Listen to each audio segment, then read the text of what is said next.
Honestly unbalanced. Right, Tony, I was actually listening to you on a podcast the other day, and we are. You can't tell this, but Holly's pregnant. Holly's very pregnant. Holly's due Huge. next month. Yes. Is this your first? It is. Yes. Yay! Magic Yes, time, I sir. know. We're Congrats. having You a must little be boy. like beaming, the two of you. Yes, slash Yeah. dead. And I was listening, and I heard something about nappies, and the idea that I think maybe your most recent child, you didn't really need to use nappies, and the child gave you a signal when my it needed a shit, and that really intrigued me. And I just kind of was imagining this signal, and there's a whole scenario going on in my head. I would love to learn more about how not to use nappies.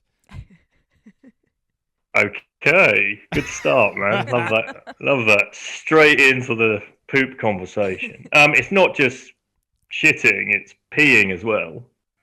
So the signals get much stronger. Is it a different signal for each? Yeah. So think of it like this: that we have pets like puppies and cats, right? And you'll potty train a cat or a dog in such a short window of time, and we give them such trust in a short window of time. And yet we're meant to be this intellectual species, but what we tend to do is keep children in nappies some up until the age of 4, right? And then what we then do is we tell them at the age of 4 that everything we've been telling you to do, to poop in your nappy and pee in your nappy for this length of time, is wrong. What you need to do is go and do it here. And all this time, they've had all these innate abilities within them to learn much, much, much, much earlier, and also build this amazing trust within you and the conversation with the child. So it starts a little like this. It's about sensitivities. So it's Katerina really that picks up on the signal rather than me. So I'm here, as the fraud talking about this, but it's really Katerina. So she would carry, it started with Tallulah as third child. We're now number 4 with Bowman. And well, with Lola and Millie, I guess earlier, we'd managed to potty train them at a very early age. I think by a year already, Lola was done. And the same for Millie, but it's easier for Millie because she could just follow what Lola was doing. And they were 2 years apart.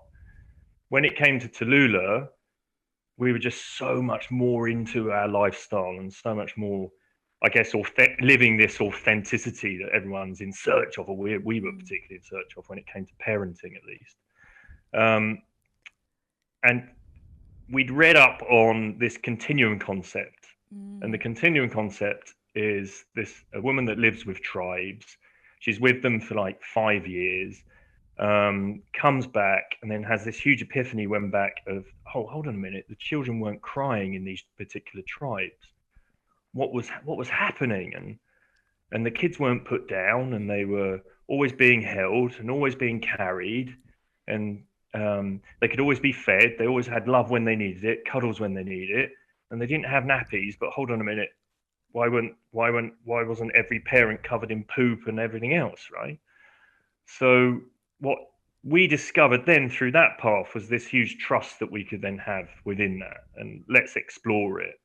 And Katerina would keep Tallulah in a sling or would carry most of the time, to start with, starting in like first time nappies, like the really early stages for the first 3 months, really. And then within that, suddenly picking up on the sensitivity of the signal that Tallulah would make if she needed to poop or needed to pee, right? Within wearing a nappy, because she's carried the whole time and held all the time. And then Katerina would then take Tallulah out. When she picked up on the signal, nappy would come off and it would be straight to the toilet. And that's how it started, just that sensitivity. And is it 100% accurate? Not all the time, no, because you're learning just as much as they're learning, because we've had to rewild that behavior. We've become disconnected from it. And we also didn't trust it, if you imagine that at the very beginning. So then as this relationship starts to open up, everyone in the family then starts to pick up on what the signal is, not just Katerina's sensitivity with Tallulah or Tallulah with Katerina. And then it just started to open up until eventually Tallulah would then, at the age of 1, she was already standing and walking. She was already signaling then that she needed to go to the toilet. Beyond just a movement of her spine or a sound, which it starts off at a very early start, at the very beginning. and then that starts to get stronger and stronger and opens out. So And how did you deal? again, How did you deal with it at night time?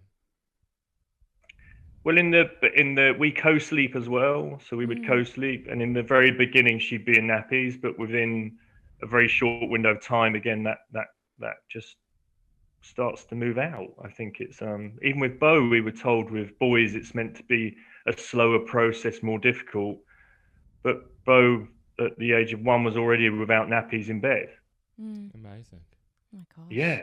And already could signal, and already could just again, and then we were more confident, I guess, with that, you know, and also That's being given interesting. lots of info. Oh yeah, boys are a lot slower when it comes to learning this or doing this. We haven't found that at all. Not one bit.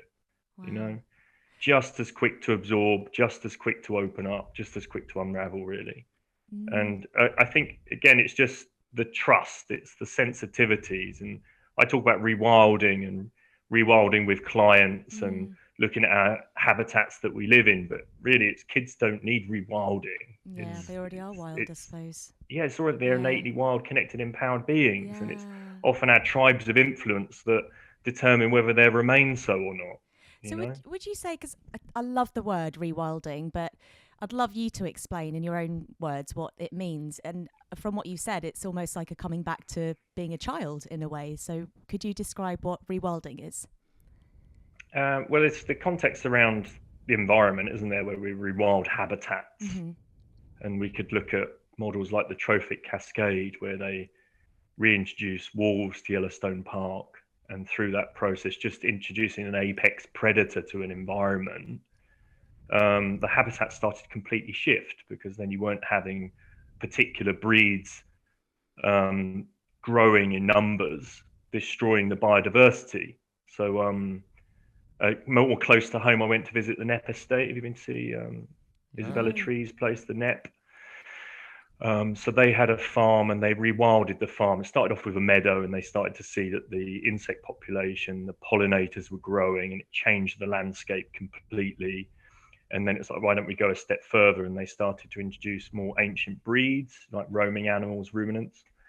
And then through those ruminating animals, they could see, okay, the diversity was changing again. And if they had too many ruminating animals, then they'd chew through everything and there wouldn't be any biodiversity. And if they had too little, the canopy would grow back too fast and they would have very little biodiversity. So it's this understanding our role, the human role within that relationship. And then we can look further out, and we look to indigenous tribes of, say, 4 to 5% of the world's population are indigenous right now.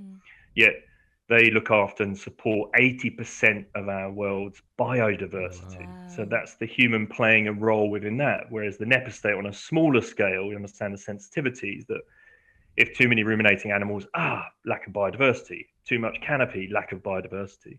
So that's what we can look at on a environmental level, and then we could bring like tree planting into that. But then we have to be much more sensitive with tree planting, because you could reforest a whole area, but what if the trees aren't indigenous to that area? What would that relationship be? What would that do for biodiversity, let's say? And there's the human within that relationship and our role. And a lot of my work started through movement and just seeing that there was natural or wild ways of moving, just as much, or organic, let's call it. We talk about organic food, don't we? But what's our organic movement? What does that look like? Because it certainly doesn't involve a cross trainer or burpees and squat for us. We have a much more sophisticated way of moving. So then starting to look, well, where do we look for that? Well, we can look to, again, indigenous cultures and how they're moving. And this isn't cultural appropriation, it's cultural appreciation in that sense. So what is our template? What does it look like?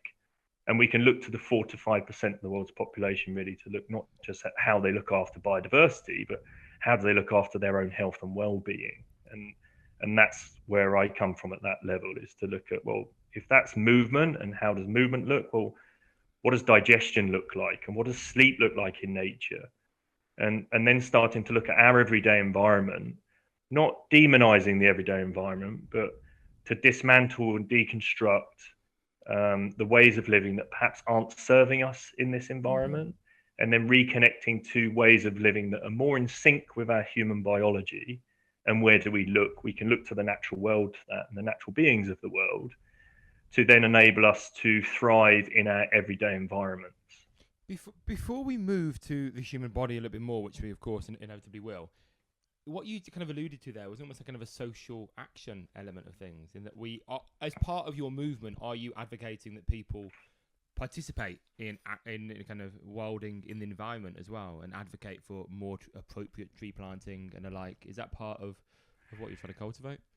Yeah, because it's beyond. It's basically we have this notion that we're separate from nature, but it's interconnected, isn't it? Like humans and nature are one. We are nature, right? And I think that's part of my work, is to reintroduce people to get outside, the first stage, right? Try and spend more time in outdoor environments, but also what's outdoors, can we bring more of that in?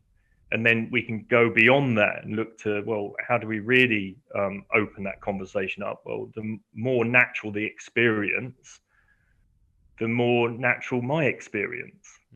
You know, the more nature I immerse myself in, the more natural I'll become. And there's some fantastic studies around that just 20 minutes in a natural habitat will lower your heart rate and blood pressure. One simple act, 20 minutes, right? Then you can go a step further. There's a study in the book that I've put in. It's in Finland, and it's a biodiversity study, really. And they manipulate a forest floor. They create a forest floor inside a nursery or kindergartens, and they bring in plant pots and things for kids to get their hands in, but this forest floor, and they have 90 minutes a day just for 28 days in that environment, and encourage the kids to play in it, right? And this isn't like out in the forest. This is on a playground floor where they've bought a forest in, right? And they're playing around, and they notice that within that short window of time, 28 days, just 90 minutes a day, and that's not 7 days, that's a 5-day week, that there's a huge shift in their T cells, natural immunity then, so immune system, but also their skin and gut microbiome, which of course will enable their immune system, right? But that's just 28 days. So what should we advocate then? Should we say, oh yeah, more time in urban settings with concrete, or is it that we should be rewilding areas? Because if it shows that we can lower heart rate, blood pressure, improve our immunity and microbiome, why wouldn't we want to rewild and look at the biodiversity of the planet? And also, that's our role is within that. Because I look at biodiversity as like interdependence, like those ruminating animals at the NEPA state, right? If there's too many, it goes out of balance. Too little, it's out of balance. Or the pollinators, each one plays its own role, as does the human, right? Because we're a human animal, right? Within that environment, we are independent of that whole thing, but interdependent of it. And interdependence is the true form of what biodiversity is, in a way, right? That's the real interdependent table that we should be having a place at, along with everything else, right? At that table. And that's part of my work, is to help amplify the voices of the 4 to 5% of the indigenous population, because they clearly have a handle on what it is to look after the 80% biodiversity of our planet, you know? Wow. You know, and they clearly have an understanding of what it is that we need as our independent role at that table, but also what we need to thrive as well, you know? If we just look at some of the studies since we're on this path of well-being. If you look at well-being now, if you search well-being, hashtag well-being, how many people are searching for well-being right now? It's millions of people. Yeah. Yet obesity's through the roof, depression is through the roof, and mental health issues are through the roof, you know? So for us, like suicide and under the age of 50, it's the number one killer for men right now in the UK, right? If there's something that's not quite aligned here right now. Right? Lack of connection, isn't it? Yeah. Lack of connection with each other, with the environment, with the world.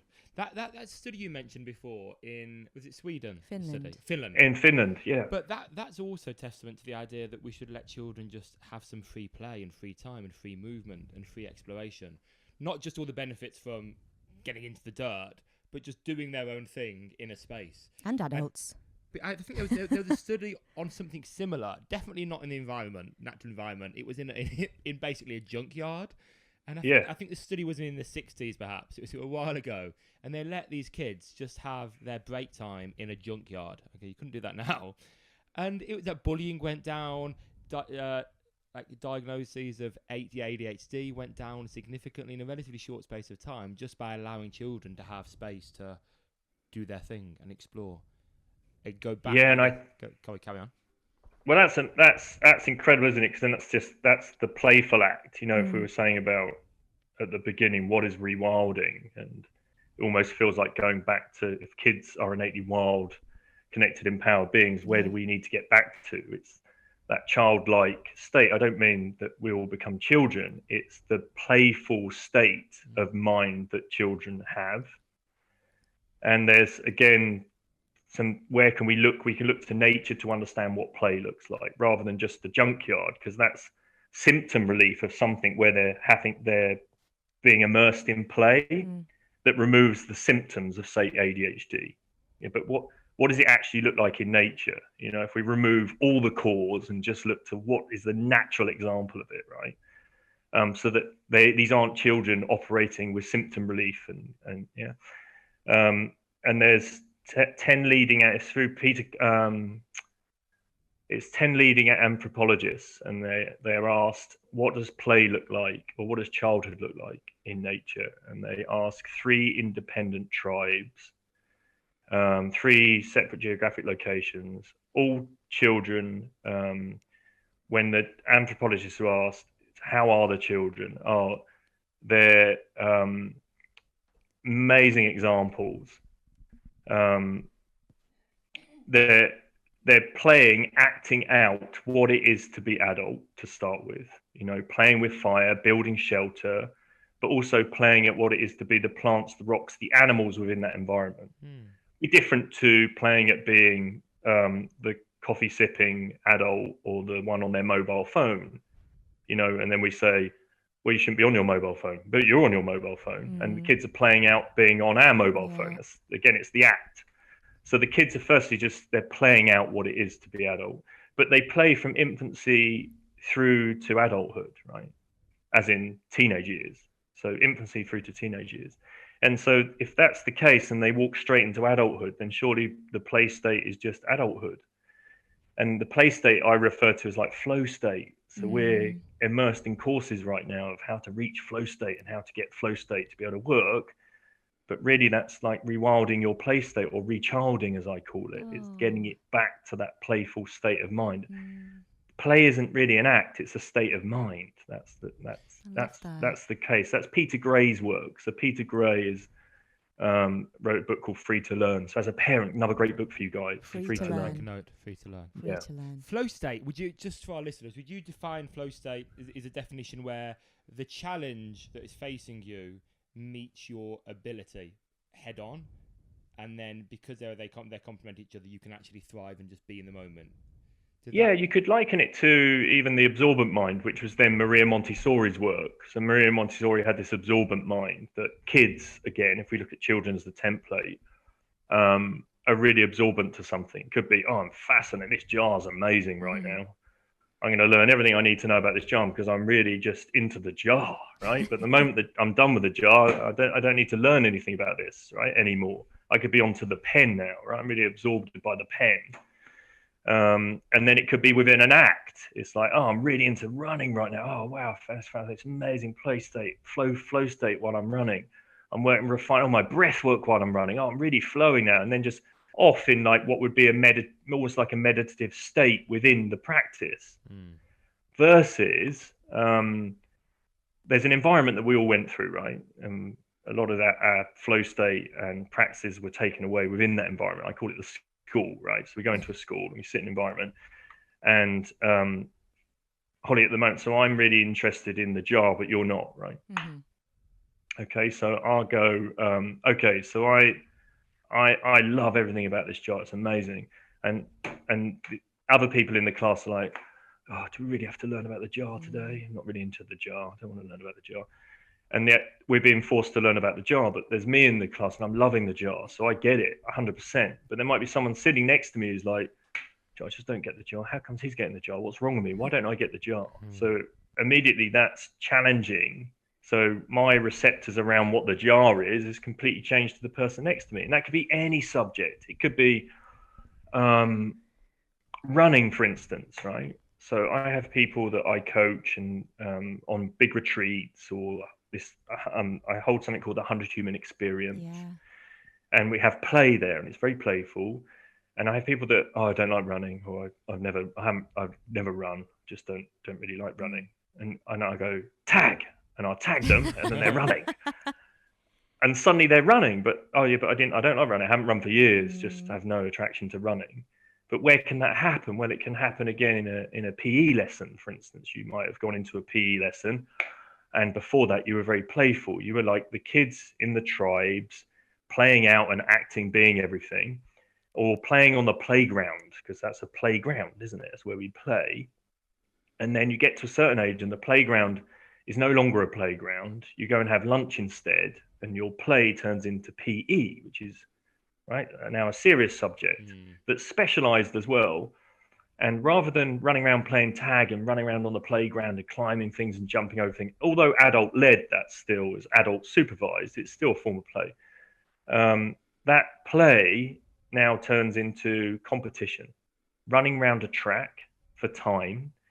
And there's different age groups within a schooling system within the year, right? So within that year, you'll have kids that are slightly older, and you have the youngest ones in the year. Who's going to be the strongest, most competent? The ones that are slightly more developed, right? So then the younger ones in that class come away and think, oh, I'm no good at running, or I'm no good at this, or I'm not strong at this, or I can't climb the rope. That one can climb the rope. So then PE becomes this big thing where they have to get specialist clothes on and go and attend it, and maybe come out feeling incompetent or inadequate, and then you have to later on try and figure out how to dismantle and deconstruct that to find your flow state that should just be happening over here, which is the playground versus the PE session. That's a nice perspective. That's the way I interpret it. So where does one begin? We're so engrossed in society as it is with mobile phones and technology and social media. How do you even begin to take those steps back to rewilding? What's a good place to start? Where did you start? I started with movement, really, and then later on through coaching and having a business, and the business going belly up. Right. Suddenly, it was beyond movement for me. It wasn't enough to move well or have this physique that was like on the cover of Men's Health magazine. It was like my internal world was smashed, right? So I was trying to support a business, a gym at that time, holding like 16 hours a day of coaching, and then coaching other coaches and holding workshops. And then just a train, it was in a disused railway building, and a train blasted past one day, and it just shook the building, shook me, and in a very short window of time, we closed the business, and then it was bankrupt and everything else. So through that, I had to kind of rebuild Tony, and that was a lot of that work was the internal work. I knew it. I had the knowledge. I just wasn't living it because I was lost in this template of chasing success, I would call it. And what is success? Again, it's if the modern interpretation of success didn't match up to what I understand success to be now, which is Tony reaching human potential, or thriving within everyday environments, or how to get my needs met in everyday environments. Because again, we can't demonize the human zoo that we live in. That's how it's set up, it's how it's organized, but it doesn't mean I can't get my needs met in those everyday environments. So it started with me understanding that, what are those needs? And so movement is a fundamental need. And then I understood that play, that's a fundamental need. Because if it wasn't a need, why would it be here? If you understand evolution, we knock things off that aren't necessary, that don't serve a purpose. And every mammal plays, and some to such risky experiments of play where they're mounting goats on these huge mountains and just dancing around and playing up there, at risk of death. And I'm sure some do die. So if play wasn't important, why would they be doing that? And it's the same for us. So play became a fundamental need for me. Sleep, and my sleep was really compromised having a gym. So sleep was one of the ones that I really started to understand, I guess, refine, I would call that, really, for me. I knew it. Oh, wait, the story is we need 8 hours a day, right? We need 8 hours at night. But then, well, okay, the refinement and rewilding of that, is it really? Because if we're all asleep for 8 hours in nature through evolution, and if we look to tribes of today, no one's asleep for 8 hours. So why do we need 8 hours? Because if we're all asleep for 8 hours, we wouldn't be here today, because they were quite hostile environments with predators, right? So if your whole tribe's asleep for 8 hours, I mean, we wouldn't be here, right? We would have been wiped out, I guess. So how does that look? So then understand sleep. People in nature, 3 independent tribes, different geographic locations. No one's sleeping for 8 hours. What are they doing? They sleep between 5.7 and 7.1 hours. They sleep wake through the night. There's a wake and a sleep cycle. Okay, and they're only ever asleep. There's a study with the Hadza, and the Hadza are studied, and they're like they've lived the same for tens of thousands of years, right? It hasn't changed. And they look at 33 members of that tribe, and for 220 hours, they're only ever asleep, all of them at one time, for 18 minutes. So again, there's sleep. So it's like, what's different? Okay, so let's rewild the sleep environment, the bedroom. Okay, what would the bedroom look like in nature? Well, strip away the walls and everything else. The temperature goes down at night. The lighting changes. Okay, what happens with the lighting? Well, there's biological darkness, starlight, moonlight, firelight, rather than ding, sunrise at sunset. So then we understand there's hormones at play with that. So I then went to sleep, and sleep then suddenly found that incredibly nourishing for me. And then air quality. So then we could go from air quality, cleaning up the air in your home or your everyday environments, but also how we breathe. So breathing patterns came in for me. And then through breathing, I started to get more involved in my internal world. And then I found things like meditation and breath, and using breath not just for the way that I breathe, but also to find altered states, and to change my perception of my daily malaise, even at that stage. What were the things that were triggering Tony, and I could access them through breath. So breath was amazing. Food, then what did food look like? What does food look like in nature versus the human zoo, and how can I make that experience more organic? And then it became that. It was very much, well, how do I make my consumption or my experiences more organic? Because the way I saw it is the inorganic consumptions of what Tony was doing over here was leading to inorganic behaviors and being, which meant I was boozing, doing drugs, doing all kinds of things that I could do to support what I thought was my success, And then I realized, okay, the more organic consumption was enabling my behavior and my being to be more successful. On the sleep topic, so we talked about the tribes there, the various tribes in different locations and their sleep patterns. I was just, cause I'm big on sleep, and I guess one of the considerations that if you don't sleep enough, the idea of how that affects the brain and recovery, which might not have then a short-term manifestation, but then is more likely to lead to like dementia, particularly. And I don't know with these tribes what life expectancy is, and I guess what we're then considering is, do we want to live a good life in the short term for less years, or do we want to extend our life and make sure in our 80s we don't have dementia? And actually, 100%. And a comedian talked about this idea that people say, "Oh, do this and it will add an extra year to your life." I think it was Ricky Gervais, and it's like Ricky Gervais, like, have you ever seen an 85-year-old? I don't want that year. I'd rather have a good time with a 21-year-old, not that extra year with an 86-year-old in a chair in a care home. I think from the studies anyway, well, in the independent studies of these 3 tribes, they picked up on that one particular tribe, this is Bolivia, so they're on the cusp of being agricultural, horticultural, agricultural hunter-gatherers, right? Which is, I would say, where we were probably at before farming really just meant that we were monocropping and surviving on the same crops and animal products, right? So there would be still foraging in there, and they'd still be moving through a landscape. So first, if we understand brain development, it involves neuroplasticity, right? And neuroplasticity isn't just for kids. It's just that we start to become sensory deprived as adults. So we move from one linear box to another linear box. And we wear rubberized footwear that cuts off even more senses. And we wear glasses, and we wear headphones, and we're plugged in constantly. So we're touching linear surfaces with our hands. We don't really receive so much new information. Whereas if you move through a landscape barefoot, you're not only getting a microbiome hit like the kids in Finland on the playground, but you have 200,000 receptors in your feet, the same as you do in your hands.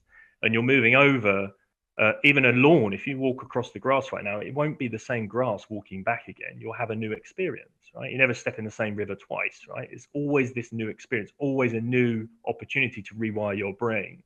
That's neuroplasticity. So think about the organic experience versus the linear experience, even that, right? That's a way of looking at brain disease, right? And constantly rewiring the brain. But then there's neuroplasticity and then neuromuscular, right? So there's the physical adaptations versus the brain adaptation, right? Then we could go to neurotoxins, right? So if I am in the same room for 8 hours sleeping, and I'm sleeping for 8 hours in a room that has mastics, glues, paints, inorganic fibers, formaldehyde, benzene, xylene, all the things that are in the modern day bedroom, right? Through soft furnishings or paints or mastics, right? And I'm inhaling that same experience for 8 hours, okay? Versus 5.7 to 7.1 hours in an organic environment. Who would be more prone to neurological diseases? So I would look at it that way. This is an organic experience, it's an inorganic experience. So it's not the number of hours, because we might be needing 8 hours just for the fact we're sleeping and inhaling an inorganic experience, right? And we still wake up groggy, and we still feel that we need to caffeinate our bodies to get going in the morning. So there's something really... There's something out here, isn't there? Because if we're not waking up thriving, and we look at these independent studies again of these tribes, and that horticulture is agricultural on the cusp of hunter-gatherer, they're living to 70 to 80. But they're living because they're still able to move through a landscape, forage through the landscape, farm the landscape, and live out their life. It's very different to becoming sensory deprived, being divorced from movement, having to support yourself through other means. You know, that's a different lifestyle. And again, not demonizing that, but just understanding that, because we often say, yeah, but people in nature only live till 40. Actually, it's not true. They're living till 70, 80, but it's more hostile.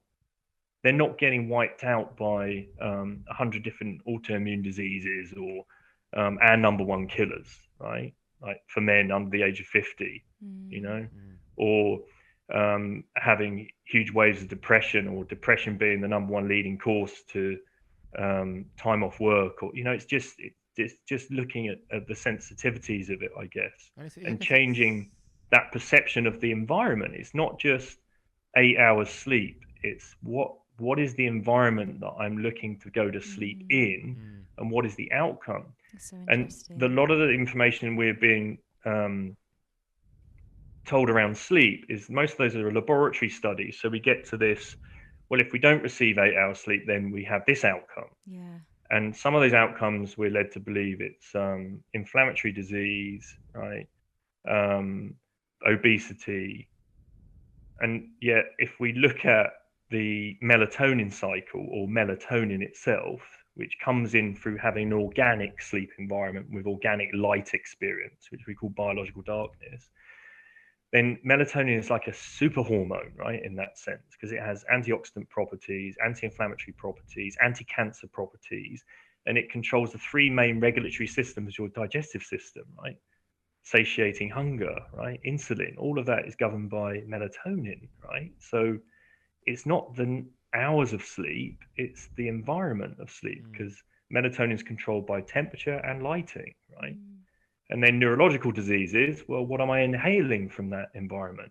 And then when I'm out of that environment, how do I then interact with other environments that aren't linear and flat? How many senses am I experiencing through? How many of those senses, not just talking eyes, nose, ears, mouth, what about skin, right? Your spiritual skin. What is it you're absorbing, and what are those experiences you're absorbing? What do you do in your physical environment, in your home, to make it then as kind of as natural and as organic as possible? Yeah.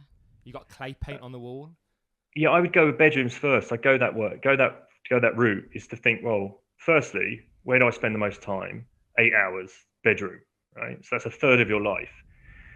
It's the one part in the book that I would say costs the money, because the rest of it's all internal. We have all these amazing, it's for free, all that stuff, the breath and the movement and the play and that ability to reach happy hormones through that. But the bedroom is the stuff that I would say bit over bit over bit over bit, just change the environment. And this could be independent specific as to how you do this financially. For some, it might mean, do you know what, a pillowcase at this stage, a plant. Let's bring a plant in. And some studies suggest, well, NASA studies there's a list of 10 air purifying plants, but it's the number of plants you'd really need to clean up that environment. So I would go birthdays, Christmas in that case, family chip together, get you an air purifier, Dyson air purifier, put it in the corner of the room. That will clean up 99.9% of air impurities in that space, right? Then plants help you see something more natural within that environment. So that enhances what? Well, that helps when we see nature, we have a lowering of heart rate, blood pressure. That will help. Air quality is better. Okay, so breathing, I can work on breath with that environment. So long inhales up through the nose, out through the nose. Nasal breath helps with its antifungal, bacterial through nitric oxide, also vasodilation and bronchial dilation. So it means I'm much more efficient at absorbing oxygen through the lungs, but also lowering of heart rate, blood pressure. Bedding, how can I make that more organic? Okay, look for organic mattresses, look for organic quilts, duvets, sheets. Then paints, work on paints. But if you don't have the time or energy, an air purifier. If you do have the time and energy, definitely deal with the paints. Clay paints, brilliant, and start to strip it out that way and just look at that environment and bring more nature in. I think part of this understanding that, well, if we have this amazing experience when we go out and we have these studies to look at now, because we all know it, right? We all know internally that we feel so much better when we're out there, but we also need the science, right, to back it up. So we can bring all that in now. There's so much fantastic studies around nature immersion. We have it through forest bathing. So if you have that, maybe journal what your experience is when you're out there, because it's individual specific as to what makes us feel alive, right, when we're out there. So journal that experience. What is it? Is it the forest? Is it the smell of the forest? Is it the scene? Is it something in particular? Is it water scenes? And bring more of that in. Bring that more into your everyday environment. Just shout out on a filter. We just bought a little we've got a few air filters, behind us? but we bought one. You can kind of see it behind. Oh my god! Right, nearly Fell went off the chair. That's all right. Yeah. So it's called a Briv filter, and it's got like Yeah, a big brilliant. layer of moss. Nice. Then an organic filter, and it's won like Red Dot Design Awards, etc. But it's wonderful. There you go. It works really, really well. And it looks good. And far better than the big industrial one. Yeah. Yeah, and get them in your bedroom, right? Yeah. Because again, that's the environment. Yeah. That's where you're in there. I just almost fell off a chair. You don't do chairs, do you? You don't have that risk. What do you No, mean? I'm kind of you're ground. on the We don't floor. have any chairs in our home. Really? And is that for your posture or because you want to be closer to the earth? Over time, it started out as posture because I used to have a big Pilates practice, and most people used to come with the same ailments. It was like lower backs, neck, knee problems. And then firstly, I started at the footwear level and went into barefoot footwear, which sounds like an oxymoron, barefoot footwear, but barefoot technology. So it's footwear that's shaped like a foot rather than, for aesthetic reasons, we have a narrow shoe with a wide heel. Your foot is a wide toe box and a narrow heel, So if you were to get your foot, place it on a piece of paper and you draw around it, you'll find that the toe area is wider than the heel. But if you grab most of your footwear, you'll find it's more narrow in the toe than the heel. So there would be, that would impact the behavior of the foot. So you'd have the organic experience again. It would be an inorganic behavior and being. So there's 26 bones, 33 articulations, joint actions, 100 muscles, tendons, and ligaments within your feet, and 200,000 receptors. So the footwear is quite important there to help nourish your locomotive patterns, the way you stand, the joint action of the ankle, the knee, the hip, and then your posture. So I started at that level, and then that then started to enable me to move in a way that was more efficient. And then through people that would come to see me in my Pilates practice, it was like, well, people would be taking their shoes off with the same rubberized heel and narrow toe box. I was like, oh my God, this is like nuts. What am I doing? You know, and we need to look at footwear. And then the next level was, well, where's the example of this? Well, nature again. Okay, what does it look like for indigenous cultures? Well, barefoot. Okay, what does it look for persistent hunters who are running barefoot? Okay, there's a specific posture, and we started to see there's a posture involved with running and moving. And there's also a vocabulary of movement that's there, right? Running, jumping, lifting, carrying, throwing, defending, foraging, right? All these amazing acts. And how is it that people in indigenous cultures have these amazing postures, right? And so then it was the chair. Okay, the chair. Okay, there's no chair in nature. Well, how do people sit in nature? Oh, there's a number of rest positions that are on the ground. Where could we see them? Well, you'll see them as you bring a baby into the world, and the baby starts to interact with gravity and their body weight on the ground, right? Because gravity becomes tangible through body weight, and they start to move in particular ways, and that's called motor skill milestones. And those motor skill milestones, suddenly you'll find the child is upright, and then they'll be kneeling, and then kneeling into different positions, and then suddenly they get to squat. And then from their squat, they learn how to stand up, because then once you get your weight on the basic, on your soles of your feet, and you organize all your segments, you just have to have this huge weight being your head and have it above that base of support. So started to see that, and then being a papa then to two young daughters, it was like, I have this knowledge, I have a Pilates practice, I'm advising people on posture, and I'm starting to see that the cause is the footwear in the chair. And I'm offering symptom relief in my practice for lower backs, knees. And really, it might put me out of business, but I need to tell people to stop wearing the footwear and to stop sitting and start interacting with the ground more. And not demonizing the chair, but just in an unavoidable sitting situation, we have to sit, right? Buses, flights, offices sometimes, right? If you don't have permission from your HR department to have a standing desk. And then in the home, we can have kind of more responsibility. So in our home, it's like, right, I was on YouTube soaring up the sofa, you know, putting a video out there that we're soaring up the sofa because it's terrible for posture. And then that meant then dining chairs went, and trip trap chairs that we used to put the kids in and stuff like that. That all went. And then we were carrying the kids in slings anyway. And so I started to observe then, well, there's a number of rest positions. It said up to 100 different rest positions that can be observed in nature again. And each one of those, you could call it a prerequisite or a micro of the macro of standing up, because each one helps nourish the joint actions and behaviors and mobilizes as well as strengthens our biostructure, our form of what it is to stand up and be upright.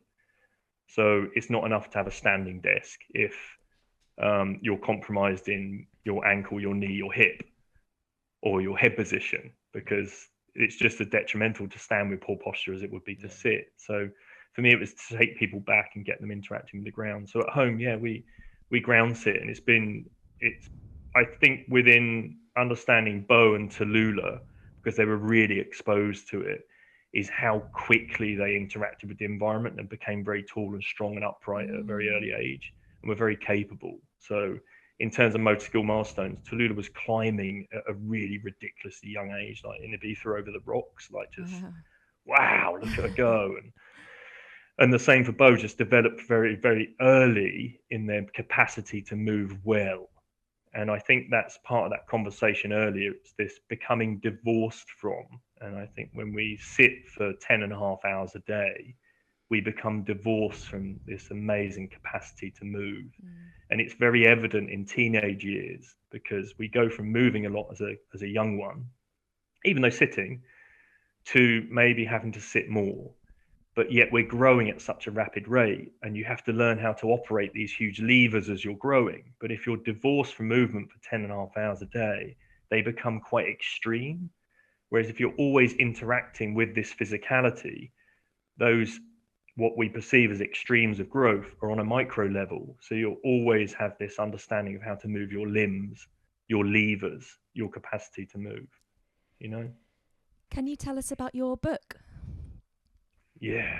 What do you want to know about the book, huh? It's all in there. Well, give us a plug, because it's available to buy now, and yeah, just would love to hear about it and what's in it. Yeah, so it's called Be More Human: How to Transform Your Lifestyle for Optimum Health, Happiness and Vitality. It's available in all bookstores, all platforms. We published on the 26th of May. It's been quite something. It's been a project that's been from someone planting the original seeds, was like 6 years ago, I guess, to where it's at now. Big pauses in amongst that, like 2 years pauses of, right, I'm not doing it, now I'm doing it, no, I'm not doing it. And then finally found Penguin Life as a publisher that were really open to the work and allowing it to form. So there's a part on philosophy within that, and that's the rewilding philosophy, or my interpretation of that. Tribes of influence, how we inherit templates from our tribes, our own tribes. By that I mean friends, family, communities. And then around spiritual practices as well: breathing, being, movement, play, sleep, rest, eating, drinking, and then indoor and outdoor living. So everything we've discussed is really opened up in the book, really. Yeah. Amazing. Yeah, I've got it on Kindle. I haven't read into it yet, but I bought it on Kindle. It's raring to go. My priority is how to be a dad first. But I guess this might inform how to be a dad. Oh man, there's so much in there. It's so much in there because it's coming from a papa perspective as well. So and just a parenting perspective within that book. It's in there, especially around the tribes of influence and understanding that it's in those early years. Our first 7 years of life, we're literally recording everything we need for our adult life. Yeah. So trying as a parent, tuning into how do I make those first 7 years as organic as I can, you know, is quite something. Just before we move on to some quick fire questions, I was reflecting the other day, and we are in a slight bubble to some degree, in that, you know, we are all loosely in kind of fitnessy movement, and lots of our listeners will be in some way into fitness, movement, yoga kind of lifestyle. And I was walking around London yesterday, going from place to place that I do, and I started to realise, actually, for a lot of people, they are in one building for 8 or 9 hours a day.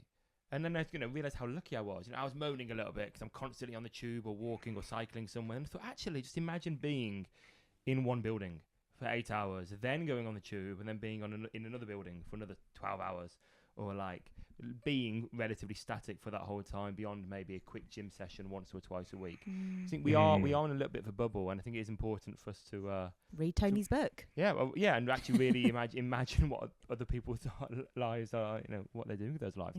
But let's come to some quick fire questions now. You start. I would love to know if you have a guilty pleasure, you know, like a bad habit that you just don't want to break or can't break. It used to be salt and vinegar crisps. It used to be. It was the last thing out of the things that my addiction's really interesting. It was kind of salt and vinegar crisps. Any particular brand? Are we talking like high-end kettle crisps, or kind of like Walkers? Yeah, like kettle, like through the roof. It really started to come into play on one of the endurance events I did a couple of years back, and I ran barefoot from Land's End to John O'Groats, and like you're really broken at that stage, and I was kind of the oh my god, I go in the supermarket, I should just smell them. I'd go hunting these salt and vinegar crisps, right? And then just started to feel a bit smashed from eating them while I was out on these events. It was like, right, okay, I realise now that's why I'm off it. And it was really just then at that stage seeing that it was a pacifier. Yeah. You know, it wasn't really a need, it was a want. Yeah. And so that started to work its way out. And then I guess we do a movie a couple of days a week with the kids. No, that's nice. You know, what was the movie this week? What did they watch? They wanted Mary Poppins on, like a new Mary Poppins. Oh, I've not watched that actually. The new one, yeah, on the list. We have. Not the new one, have we? Yes, we have I watched love that you remember it and I don't. Lol. For me, And then Tallulah and Bowman are a bit younger, so they wanted Peter Rabbit. So that's kind of that was Oh, that. That was that. sweet. There you go. when was there a particular moment when you realised you could make this a career? So I know, you know, you Pilates, you owned a gym, but you could make this expertise a career in itself. I think I just stopped trying to make it a career and just Yeah. made That's it a good advice. being, and it kind of came in with this understanding of, well, if I feel like this, how are others feeling, right? If I had to go for a breakdown, how are others feeling? And not really seeing, I don't think as a career, just seeing it as a being of service in a way, that Nice. kind of understanding that, well, how do we get this message out there, you know? And then stuff I opened up, because I think it just came from a good place of intention. So it just grew from there, rather than, I think, how do we cash in on this? Yeah, totally. You know? And for our listeners, if someone's listening thinking, okay, where can I start? Just one practice that can get me on the route to rewilding and coming back to my true nature, where would you suggest that they start? I would go to. Can I go to? Can I Go do to. Go Go to, Go okay. wild. Go to. I would go to this. Just move more. You know, and in your everyday environments, sit less in chairs. The study is like the Hadza sit for 10.5 hours a day. You know, they just don't sit like we sit for 10.5 hours a day. They're just a sedentary. So it's not about the problem with being sedentary. It's how we choose to sit. So in the book, there's some great illustrations on sitting positions on the ground. And that will just help mobilize and keep you strong. So rather than becoming divorced from it, there's a great character in the book. His name's Yehudi. It's someone that I coach. He's now 81. And he first came to me at 72, wanting to learn how to walk, right? Stooped in posture. Since that, he's climbed Everest Base Camp, Bhutan, Atlas Mountains. He's just, incredible character. I put his commute in the book as well, where he walks to the tube in barefoot technology, hangs off the bars on the tube, squats on the tube, surfs on the tube, as in doesn't hold anything. And that's all come from rewilding his kind of positions on the ground and getting him more familiar with the shapes that he can make. Then he doesn't need to go to yoga, you see. If you're working behind your screen for 8 hours a day, you can get 8 hours of mobility in there if you understand it that way. It's like, well, I don't need to find more time. It's all there. It's just becoming more opportunistic within that experience. So that's ground sitting. Get to ground sitting. The other one is breathing, because breathing, you can literally change your state. And then it stops the hunting for the salt and vinegar crisps as the pacifying want, because you're more conscious. So it's less upregulating.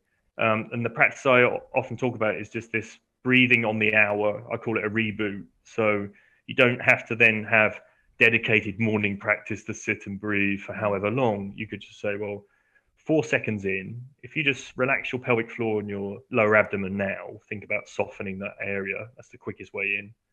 Just relax the pelvic floor and the lower belly, and try and guide your breath up through your nose, not in your nose. In your nose is like this.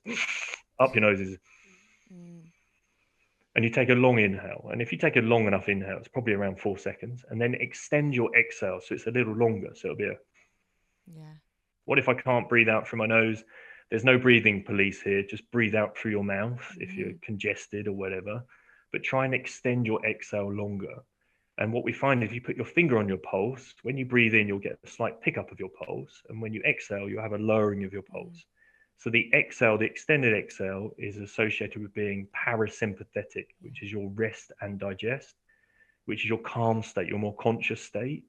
And it will stop the need for pacifiers to come in, right? Every hour, just do 6 cycles like that. Long inhale, long exhale.